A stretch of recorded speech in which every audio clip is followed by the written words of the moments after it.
According to statistics, money laundering has been identified as the third biggest illegal business activity globally. What's even more alarming is that you can easily fall victim, and whether knowingly or unknowingly, if money is found to be laundered through your account, criminal charges will be held against you. SABRIC Head of Relationship Management, Susan Potgieter, is here to explain how to #WiseUp and identify money laundering attempts so that you can avoid becoming another statistic. Welcome to Afternoon Express. Thank you very much. Well, that's an alarming, if somebody else is doing a criminal activity, I end up being in trouble for it. So let's start at the very beginning. What is money laundering? Right. Money laundering is the process of taking proceeds of crime and integrating it back into the economy. Okay. So it's the whole process between the spend, really, and the actual crime itself. Okay.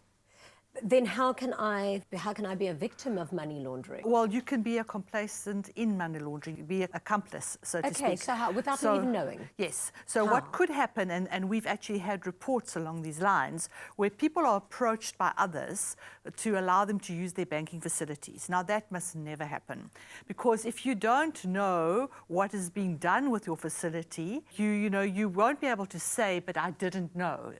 That won't be an excuse in law.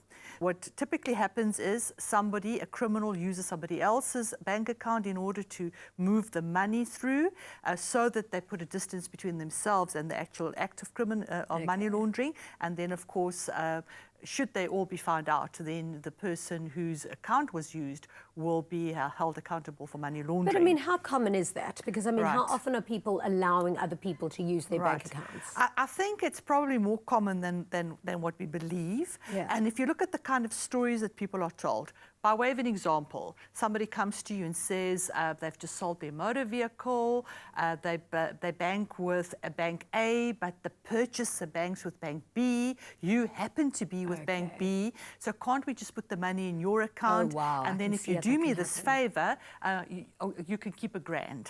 By way of an example. So this sounds very, very plausible. Yeah. You allow that to happen, and only afterwards to realize that that was actually not the sale of a vehicle, or at least not the person's own vehicle, and it was proceeds of crime that was laundered through the account. That's one scenario. Another scenario is where people are approached because they've got valid identity documents, and they are asked to please assist because somebody else allegedly cannot open a bank account, they cannot comply with the requirements of the banking industry, and then they can either be asked to do this as a favor and hand over a bank card, and then the second person trades on that account. Alternatively, they could be rewarded for it. There are people that are renting out their accounts. Now, all of that is absolutely unacceptable because as soon as somebody else's transactions pass through your account, there is the chance of your account being abused. I mean, you've got to be so vigilant, and you've got to protect your personal information. Absolutely. And, of course, protect your bank accounts. Don't let anybody I mean, it's so nice when people do put money in your bank accounts, but make sure you know where it's coming from. Absolutely. How can we wise up and protect ourselves from that so we don't fall victim to Very money importantly, not to allow other people to use your bank account. Also, don't give your personal information to anybody else to use. Be very, very, very protective of your personal information. And most certainly, if somebody approaches you, don't fall for the tale that you're being told. Yeah. Oh, you've just got to be so vigilant these days. Thank you so much for sharing all of this information and helping us wise up. My pleasure.